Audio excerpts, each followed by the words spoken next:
Am I trying to get this in one shot? Yeah. Okay. Dear son, I've never been a picky eater, but like many kids, I didn't care for the food served in the cafeteria at my elementary school. So when I was 6 years old, your grandmother began packing a lunch for me. She's always indulged my appetites. Even now, she'll drop everything to fix a special meal on request. That year, first grade at Farmstead Elementary, my teacher, Miss Miller, sat with us during lunch. This made an impression on me then. Many of my classmates got free lunch, and Miss Miller often shared her food with them. She asked us lunch bringers what we had to eat. No one had ever expected me to consider the food I put in my body. Your grandfather was a coal miner. He and your grandmother, who quit an hourly job at a downtown bank to raise me, concerned themselves with how to feed their family, less so with what we ate. Shopping for groceries involved calculations, compromises, clipping coupons, but there's power in an adult showing interest in a child's thoughts. I likely wouldn't be writing this letter to you, writing anything at all without Miss Miller's early encouragement. Nor would my interest in food be quite the same if I hadn't sat across from the lunch table and observed the unmistakable pleasure she took in buttering a hunk of bread. Before that day, it had never crossed my mind what other people ate. But something about the way Miss Miller buttered her bread struck me as sophisticated and foreign. My deli meat, crackers, and cheese seemed boring in comparison. I felt an urge to understand why, to try something new. So that afternoon, I described Miss Miller's lunch to your grandmother and asked if I could have the same. Credit her for recognizing my curiosity and encouraging it. One fall day, she picked up a huge French-style loaf from the only bakery within 40 miles of home. It was inside the Walmart Supercenter. The next day, your grandmother packed me a hunk along with a Tupperware containing a generous helping of country crock.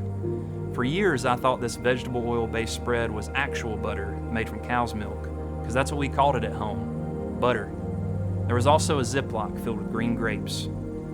I'd never been so excited or proud to get to the cafeteria and open my lunchbox. Your mother now laughs at this image of me, a chubby, shy boy in rural Alabama, tearing apart that bread and smearing on margarine. Between bites, I popped a green grape into my mouth and smiled at Miss Miller as though we shared a miraculous secret. And we did. Eating, I began to understand for myself, can be a joyous act. You will also eat for joy.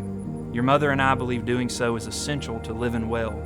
We show our love through cooking for and with each other. And as soon as you can stand on a chair, you'll help in our kitchen.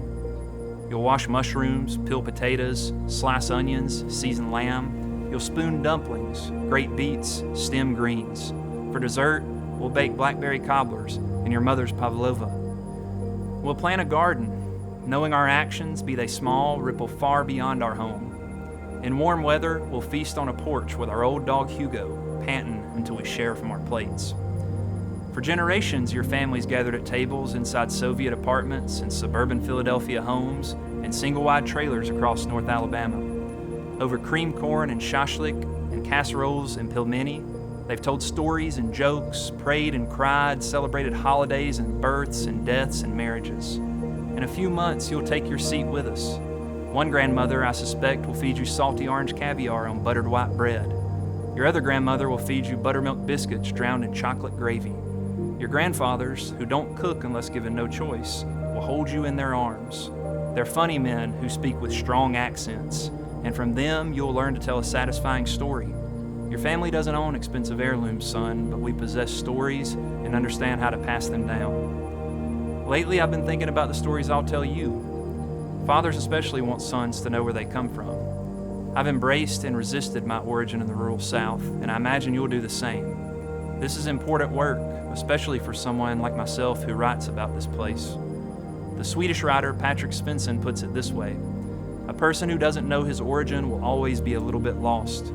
If you don't know where you came from, you can't know where you're going. The journey away from home and back to it followed the same route. My route home snakes past now closed Farmstead Elementary, its cafeteria, the memory of Walmart bread smeared with country crock. Your route will be naughtier. You'll be one of a small number on my side of the family born outside Alabama in more than 200 years.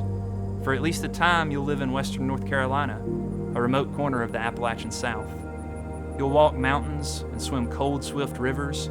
You'll know the taste of wild ramps and brook trout and sour apples and forage mushrooms.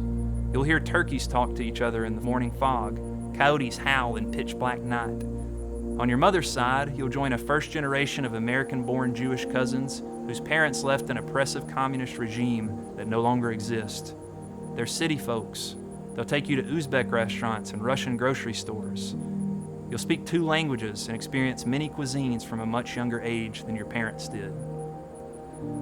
Son, you're also being born into a time of great uncertainty and change. Protests, disease, wildfires, floods. Humans have spent decades mistreating the planet and each other, and now we're seeing the results of this behavior in our daily lives. The way you eat will change along with everything else. I hope there will be grapes, butter, flour for fresh baked bread, but I worry you won't know the taste of a raw Gulf oyster. I worry coffee will be too scarce by the time you reach an age to start anticipating the next morning's cup when your head hits the pillow at night. And I worry the delicate peaches of Chilton County, Alabama will appear only in the stories I tell you of summers past. When I was in first grade, we rented a blue cinder block house in Manchester, an unincorporated community halfway between both sets of grandparents. Next to us lived 3 spinster sisters who fed me popsicles and ice cream and helped your grandmother raise me while your grandfather worked long hours in a mine. The coal industry no doubt escalated a climate crisis that will drastically impact your entire life, as well as those that come after you and I are gone. It may be hard to believe, but your grandfather wasn't thinking about this. He wasn't thinking about what burning coal does to the planet. I know because I've asked him. He told me he thought of his family each time he descended 1,000 feet underground. Mining coal was how he kept us housed and fed. It was a well-paying job that provided health insurance for doctor's appointments in Birmingham, where sometimes we treated ourselves to shrimp cocktail at Red Lobster or fettuccine Alfredo at Olive Garden, which served all-you-can-eat breadsticks, an incredible luxury back then. At the end of a meal, your grandmother always asked for another basket. Then she discreetly wrapped the warm bread in napkins and hid it deep inside her purse to take home. Because of your grandparents and others in our family, you'll be privileged with a wide range of experiences and a broader base of knowledge, which means you'll have choices. There are decisions we as a family must make and stick to going forward, especially when it comes to our relationship with food. Where an ingredient comes from, who grew it, who picked it, how it traveled to our plates, what it is, how its production adds greenhouse gases to a warming atmosphere. You should know your mother's much more principled than I am. When she brings up the idea of no longer eating meat, a moral imperative to her, I wince. I want you to taste pulled pork, fried chicken, ribeye steak. It's a selfish desire, but so much about bringing a child into this world strikes me as selfish. However, to create anything, stories, meals, life, offers the kind of radical hope we need this moment. So each morning I work on a novel about the existential distress caused by environmental change. In the afternoon, your mother and I tend a small garden, and come evening, we eat homegrown tomatoes and cucumbers sprinkled with coarse salt. At night, we place our hands on her stomach and wait for you to move. Each one of these acts feels miraculous and also ephemerally sad.